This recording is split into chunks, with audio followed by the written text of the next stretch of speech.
akkuma jirre viidiyoo kiyya kana baasan akkuma jirre AB kiyya kana baasan anis AB jaraa baasuudhaaf qophiidha. Walsaaxilu waan ta'eef AB jaraa viidiyoo ajaa'ibaa kanneen harkaa qaba. Isinii gabbaasa, isinii gayyaasa. Ifif nutti himte nuti maal qabna kalata kana keessa mee ifif nama na yaameen ummariyattee nutti hime hay ati maaliif akka taata ilmi namaa tokko gaa gizee waa'ee namaa kaasee haasee bar gizee ammaan yoo waa'ee namaa kaasee kan hin haasoo taate hin ta'us akkasii miti jennee walirraa wanni goone malee yoo nam tokko beekamuu fi beekuu jidduu garaagarummaa guddaadhatu jira. Ilmi namaa yeroo ammaa kana addunyaa irratti beekamuudhaaf ija namaa harkisuudhaaf atteeshina gurguddaa qabaachuudhaaf wantoota garagaraa hojjeta. Tokko beekee beekumsa isaatiin waa hojjete beekama. Inni beeyne osoo hin beeyne guddachuudhaaf karaalee qaxxaamuraatiin wantoota garagaraa balleessuudhaan addunyaa irratti yookaan miidiyaalee garagaraa irratti beekumsa yookaan beekamtii argachuudhaaf yaala. Warroonni beekumsa qaban wanta gaarii hojjetanii gaarii hojjetan saniin beekamu. Kan beekumsa hin qabne badaa hojjetee gadhee hojjetee beekamuudhaaf yaalii godha. Walumaa galatti beekamuun hedduu rakkisaadha. Beekamanii wanta gaarii hojjechuun ammoo hedduu salphaa miti, hedduu ulfaataadha. Wanta badaa hojjettee beekamtee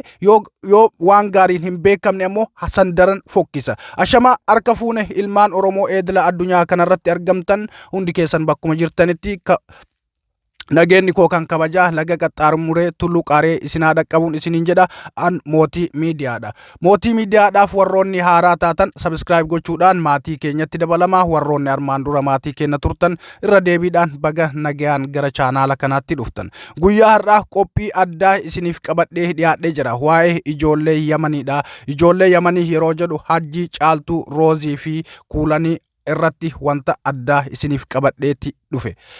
Egaa hanga xumura sagantaa kiyyaatti na faana turaan affeerraa koo yeroo hundaati.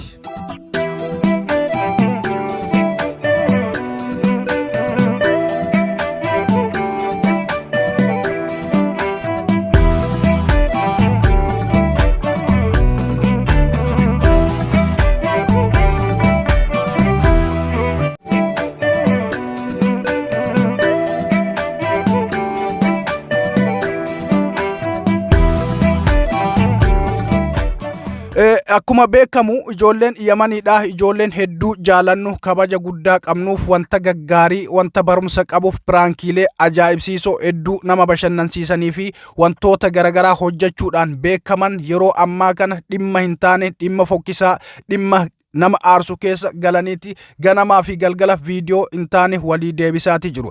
Viidiyoo kana keessatti dogongoroota hedduutu mul'ataati jira. Dogongoroota mul'atan kana sirreeffachuudhaaf maaltu isaan barbaachisa? Dubbiin irratti deemaa jiran kun irratti wallolaa jiran kun dubbii dhugaati wanta jedhu wajjin ilaalla. Gaa ta'u malee yeroo ammaa kana ijoolleen warroota viidiyoo hojjetan ijoollee keenya kan viidiyoo hojjetan daran warroota jala deemanii komantiidhaan waa garagaraa balleessaa jirantu heddumaata. Kanarrattis wanta tokko hin jedha. Mee viidiyoo gabaabduu takkan jidduu isinii buusee dhufa na faana tura. Oduu adariitu feetu waan fete adariitu nuti wanni jenneen Hajji yaani akka nama tokkotti osoo si gorsu jiru biyya kana keessatti hin daliin takkee kana hin ta'in jennee gorsuun keenya akka nama tokkotti gorsine malee takkee immoo Hajjiin kakkana innee takkii waan biroo si uumuuf miti. Maaliif sooshaal miidiyaa irra nagaddiistanii maaliif sooshaal miidiyaa irra nagaddiistanii akkan ABT ol baastanii AB hedduun na bira jira viidiyoo hedduun na bira jira waa hedduun gabbaasuu danda'a jettee haasofitee jirta.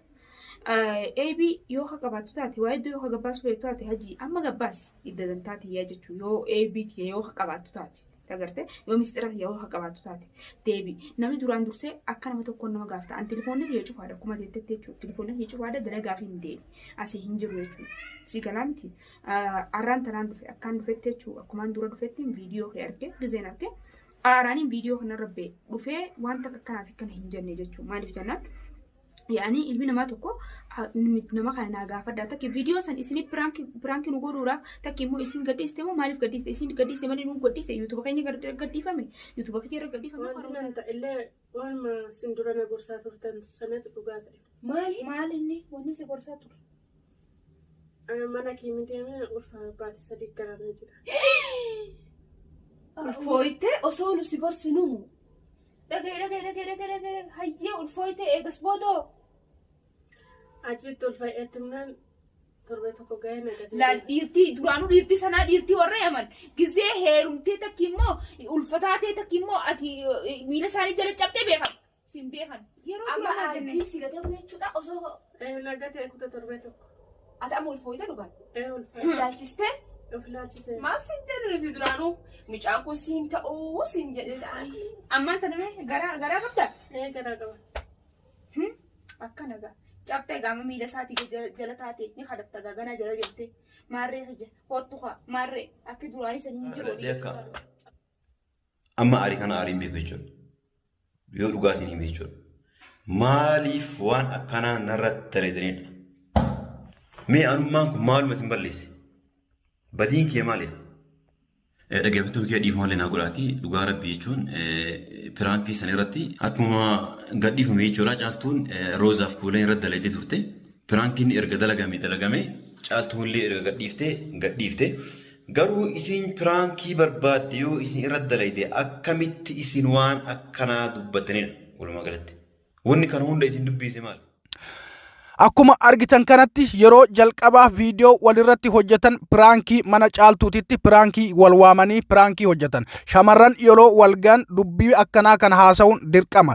Shamarran duwwaa osoo hin taane nuti ijoolleen dhiiraas yeroo iddoo garagaraatti wal geenne waanuma akkanaa kana wantoota garagaraa hojjenna. Jaartii manaa kee irratti kabiraa fuudhi yookaan akkas godhi jaartii manaan kee hin bareeddu akkas akkana ta'e waan akkanaa kana haasa'una. Bifuma kanaan shamarranis yeroo walgaan wanta akkanaa kana hojjetu. Dubbii akkanaa kana yeroo shamarran waliin haasayan fuudhanii dubbiin kun piraankiidha jedhanii miidiyaa irratti gadi dhiisuun hedduu fokkisaadha. Haa ta'u malee kun piraankii ajaa'ibaati. Piraankii ajaa'ibaa yeroo jedhu dubbatanii irratti walii galanii akkana isin godhaa isin haasaa akkana haasayaa dubbiin kun ammoo namoota hedduu aarsaa asirratti viidiyoo 3-4 irra deddeebinee hojjechuu dandeenya. Bifa kanaan chaanaalli keenya guddachuu danda'a jedhanii marii waliin godhaniiti hojjetan malee dhimmi kun dhimma miidiyaa irratti gadi dhiifamuu miti. Dhimmi kun dhimma lubbuuti, dhimma waldhabbiiti, dhimma addaan bahiinsa jaarsaaf jaartiiti, dhimma waldhabiinsa ollaa wanta ta'e dubbii akkanaa kana miidiyaa irratti baasanii gadhiisuun hedduu qaaniidha. Haa ta'u malee isaan waliin mari'ataniiti godhan. Hajjii Roozii fi Kuulaniin caaltuu waliin mari'atanii viidiyoo akkanaa kana yoo gadhiifne namni nu laala, namni nu hordofa. Kanarratti ammoo takka 2-3-4 jennee viidiyoolee garagaraa hojjennee dhumarratti yookaan piraankiidha jennee ibsina yookaan dhiifama wal gaafannee araaramna. Bifa kanaan chaanaalli keenya ni guddata jedhanii walii galanii mari'ataniiti chaanaala isaanii irratti maxxansan. Nuti ammoo hordoftoonni chaanaala isaanii jala deemnee haasaa isaan haasaniif, dubbii isaan dubbataniif, arraba fofokkisaa, arraba hedduu lafee namaa cabsu, mataa namaa gadi qabachiisu wal arrabsaa jirra, isaanis arrabsaati jirra. Ilmi namaa tokko chaanaala ofii kabanatu yookaan miidiyaa mataa isaa kan qabaatu wanta fedhe wanta hojjechuu barbaade irratti hojjechuudhaaf wanta godhuu barbaade namaan mari'ateetii miti ka godhu jechaadha. Kanaaf yeroo ilmi namaa tokko chaanaala ofii irratti wanta godhuu barbaade tokko godhe nuti warri jala deemnu komantaataroonni warra komantii dubbisnu maaliif dhimma akkanaa kana keessa gallee wanta ta'uu hin malle wanta nurraa hin eeggamne hojjanna. Kun hedduu safuudha, fokkisaadha. Dhimmi kun piraankii ta'uu qabatamatti 100% isiniif ibsa. Yeroo kana jedhu maaliif jetta jechuu dandeettan. Ijoolleen keenya, ijoolleen qacaleen, ijoolleen ciccimoon, ijoolleen jajjaboon, ijoollee shamarran kanaa miti dhiira gugurdaayyuu manguddooyyuu araarsuu danda'an kan Yaman keessa jiran warroonni akka Sa'id Baabaadha, warroonni akka Sumayyaa, warroonni akka Ummu Kaanusii fi ijoolleen hedduun kan Yaman keessa jiran ijoollee kana karama salphaadhaan daqiiqaa 10 daqiiqaa 20 sa'aatii muraasa keessatti araarsuudha danda'u. Garuu dubbiin kun dubbii piraankii akka ta'e, dubbiin kun dubbii chaanaala guddifachuu akka ta'e wanta beekaniif harka isaanii irraa kaasan jechaadha. Kana hubannee nuti warroota isaan duuba dhaabannee dubbii hin taane, arraba hin taane wal arrabsinu of qusachuun hedduu barbaachisaadha.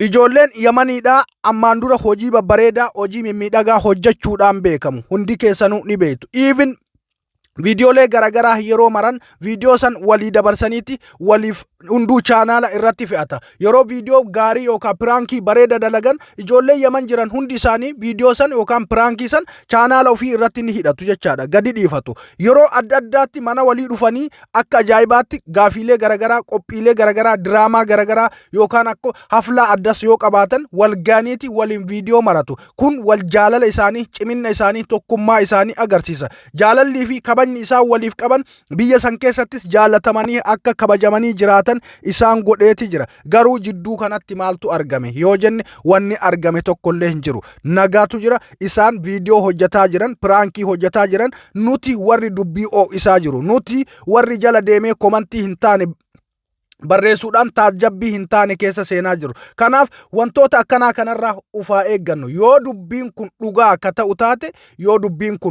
ta'u taate gowwaan gowwaa yaabbatee irraa bu'uu saalfateedha. An isin wajjin kan ture Mootii Miidiyaadha. Chaanaala kanaaf warroonni haaraa taatan subscribe gochuudhaan maatii keenyatti dabalama. Viidiyoo biraatiin yeroo biraa walitti deebina. Horaa bulaa deebana.